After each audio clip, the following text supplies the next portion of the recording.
இங்கே Romeo ஜூலியட்டோட love story நிறையா பேருக்கு தெரிஞ்சிருக்க வாய்ப்பு இருக்குது.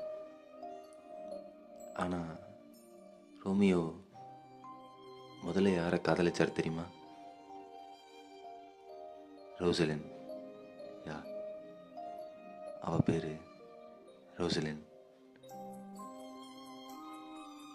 ரோசலின் மட்டும் ரோமியோவோட லைஃப்பில் வரலன்னா ரோமியோவுக்கு ஜூலியட்ன்றவ கிடைச்சிருக்கவே மாட்டா. காதல் ஒருத்தருக்கு 2 தடவை வரலாம், ஏன் 3 தடவை கூட வரலாம், ஏன் திரும்ப திரும்ப கூட வரலாம். ஆனால் இந்த ஜூலியட்ன்றவ லைஃப்பில் ஒரு தடவை தான் வருவாள். ஸோ நீங்கள் தான் முடிவு பண்ணணும்,